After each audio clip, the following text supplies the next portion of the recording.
ছাত্ৰ ছাত্ৰীসকল, তোমালোকৰ কাৰণে আৰু এটা প্ৰশ্ন লৈ আহিছো মই।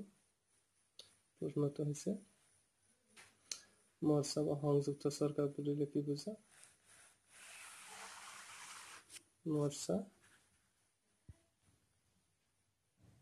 মৰ্চা বা সংযুক্ত চৰকাৰ বুলিলে কি বুজা? সংযুক্ত চৰকাৰৰ ব্যৱস্থাটোৱে বৰ্তমান সময়ত বিশেষ গুৰুত্ব লাভ কৰাৰ কাৰণকেইটা আলোচনা কৰা। এইটো 2020 চনৰ বছৰেকীয়া পৰীক্ষাৰ বাবে খুবেই ইম্পৰ্টেণ্ট প্ৰশ্ন এটা। উত্তৰলৈ আহোঁ। নিৰ্বাচনত যেতিয়া কোনো এটা বিশেষ ৰাজনৈতিক দলে একক সংখ্যাগৰিষ্ঠতা লাভ কৰি চৰকাৰ গঠন কৰিবলৈ অপাৰগ হয়, তেতিয়া কেইবাটা ৰাজনৈতিক দল একগোট হৈ চৰকাৰ গঠন কৰে। এনে চৰকাৰক মৰ্চা চৰকাৰ বা সংযুক্ত চৰকাৰ বোলা হয়। নিৰ্বাচনত বা ইলেকশ্যনত বহুতো ৰাজনৈতিক দলে অংশগ্ৰহণ কৰে, নিৰ্বাচন খেলে, কিন্তু কেতিয়াবা দেখা যায় কোনো এটা ৰাজনৈতিক দলেই একক সংখ্যাগৰিষ্ঠতা লাভ কৰিব নোৱাৰে। তেতিয়া কি কৰে? কেইবাটাও ৰাজনৈতিক দল একগোট হৈ চৰকাৰ গঠন কৰে। এনেকুৱা প্ৰকৃতিৰ চৰকাৰক বোলা হয় মৰ্চা চৰকাৰ। এই মৰ্চা চৰকাৰে বৰ্তমান সময়ত সংযুক্ত বা মৰ্চা চৰকাৰৰ ব্যৱস্থাটোৱে বিশেষ গুৰুত্ব লাভ কৰাৰ কাৰণ কেইটামান আলোচনা কৰা হ'ল। মৰ্চা বা সংযুক্ত চৰকাৰত যোগ দিয়া দল বিলাকৰ আদৰ্শ আৰু নীতি ভিন ভিন হলেও ক্ষমতা দখলৰ স্বাৰ্থত বা খাতিৰত এনে দলবিলাকে নিজা স্বাৰ্থ আৰু আদৰ্শ মোকাবিলা কৰি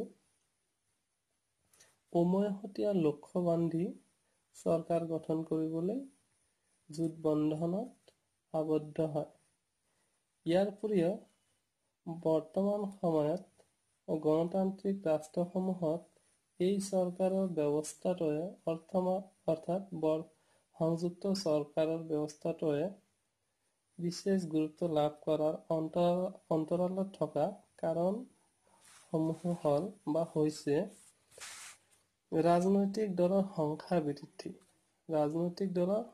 বৃদ্ধি। বৰ্তমান সময়ত দেখা যায় যে বহুদলীয় গণতান্ত্ৰিক ব্যৱস্থা থকা ৰাষ্ট্ৰসমূহৰ নিৰ্বাচনত বিভিন্ন ৰাষ্ট্ৰীয় দলৰ লগতে আঞ্চলিক ৰাজনৈতিক দলসমূহ নিৰ্বাচনত অংশ গ্ৰহণ কৰে। ফলত কোনো দলে সংখ্যাগৰিষ্ঠতা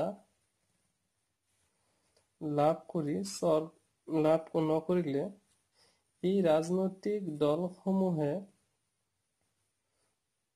একগোট হৈ মৰ্চা বা সংযুক্ত চৰকাৰ গঠন কৰে।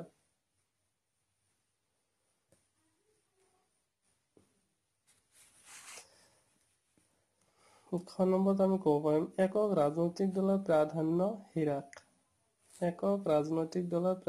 হ্ৰাস।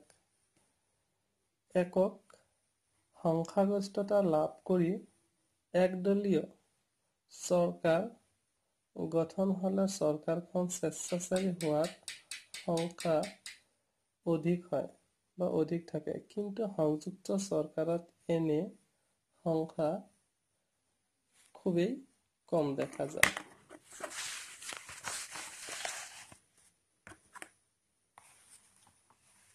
গ নম্বৰত আমি ক'ব পাৰিম ৰাজহুৱা ধনৰ অপব্যৱহাৰ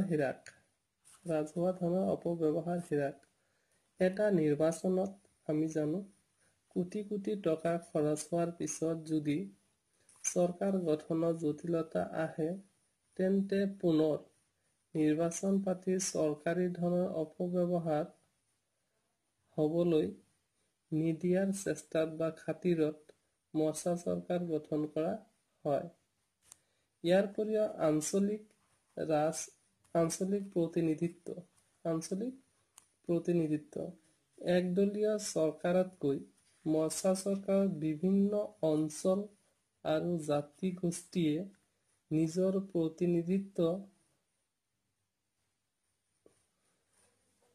কৰাৰ অধিক সুবিধা লাভ কৰে। ইয়াৰ দ্বাৰা তেওঁলোকে নিজ নিজ অঞ্চলৰ স্থানীয় সমস্যাসমূহ সমাধান কৰাৰ অধিক সুবিধা পায়, যাৰ ফলত আজি আমাৰ মচা চৰকাৰ ব্যৱস্থাটোৱে বহুদলীয় ৰাজনৈতিক ব্যৱস্থা থকা ৰাষ্ট্ৰসমূহত বিশেষ গুৰুত্ব লাভ কৰিবলৈ সক্ষম হৈছে, অৰ্থাৎ জনপ্ৰিয় হৈ পৰিছে।